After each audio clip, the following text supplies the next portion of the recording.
Olá, olá! Você está no História Indica da semana. Hoje é dia 21/8 de 2020 e pega papel, pega caneta, anota as indicações aí dos nossos convidados da semana.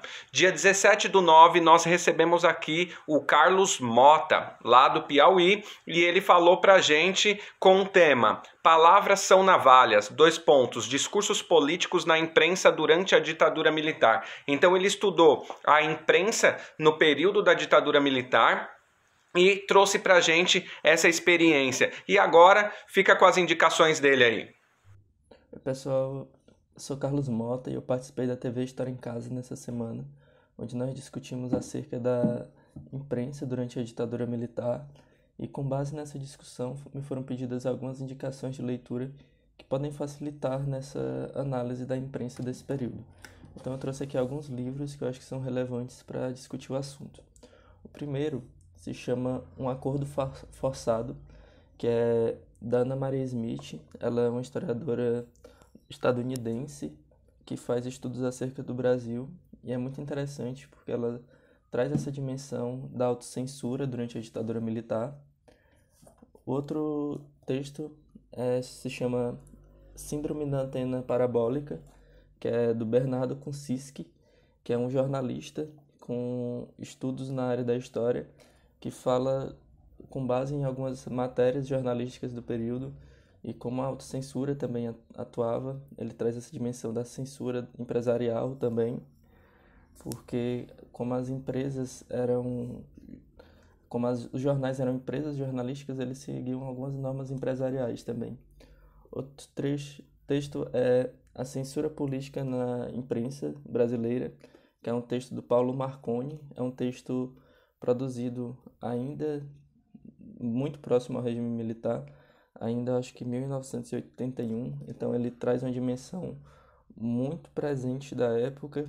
Ele é muito interessante porque ele fala do momento mais duro do regime militar, ainda dentro do regime. É muito interessante. É de 1968 a 1978, a abordagem dele.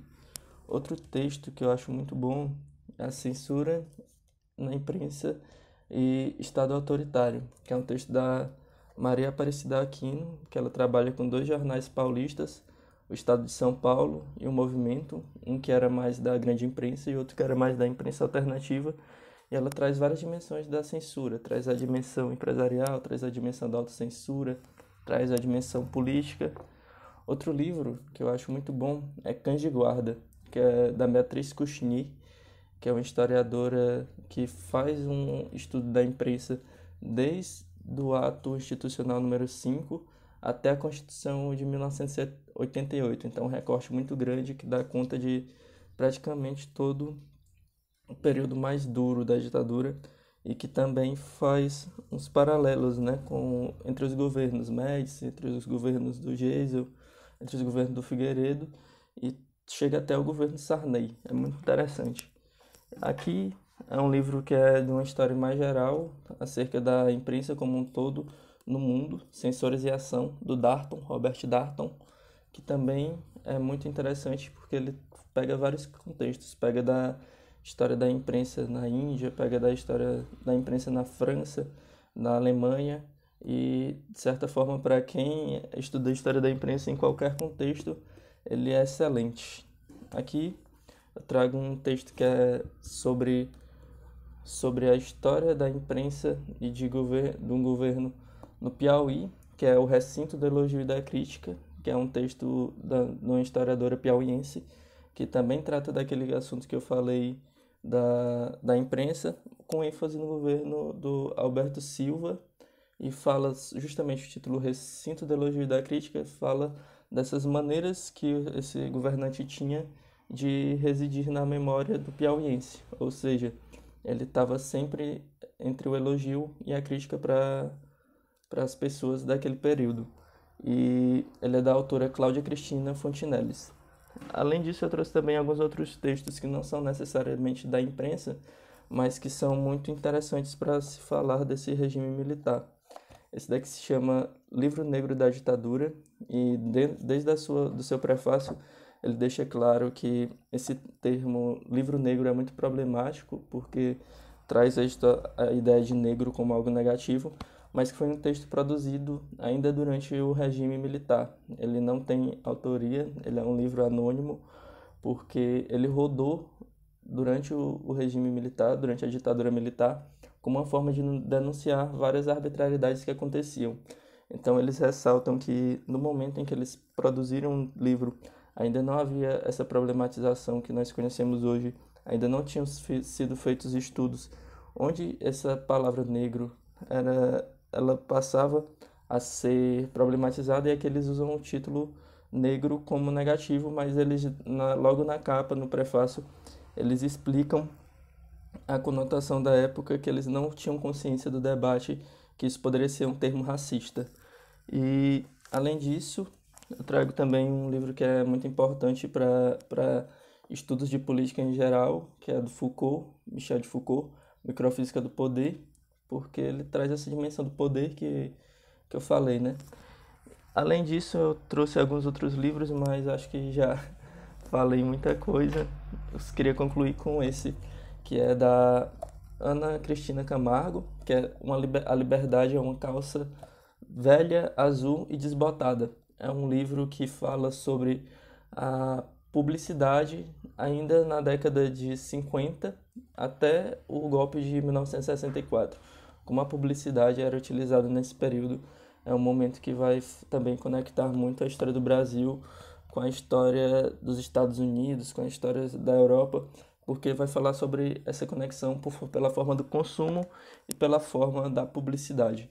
Então, essas são algumas indicações que eu fiz a respeito desse período que a gente trabalhou, mas se quiserem mais indicações, podem estar entrando em contato comigo, podem estar mandando mensagens que eu indico tranquilamente. Só para não me alongar muito, eu vou encerrar com essa. Voltando aqui, na quinta-feira, dia 20/9, a gente recebeu Natanael Fona, do Universo Zumba.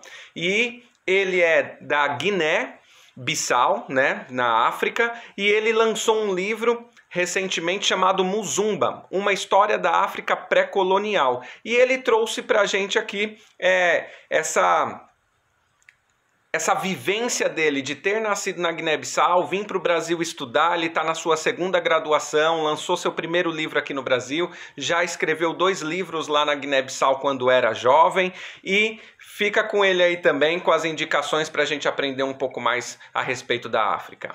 Fala pessoal, eu vou indicar hoje 3 livros importantíssimos para aqueles que queiram se aprofundar mais na história da África pré-colonial. E todas essas obras estão relacionadas ao grande pensador, antropólogo, historiador senegalês Cheikh Anta Diop, que fez os seus estudos aprofundados sobre as civilizações africanas, principalmente as antigas. O primeiro livro é o Pre-Colonial Black Africa, considerada a 3ª maior obra do Cheikh.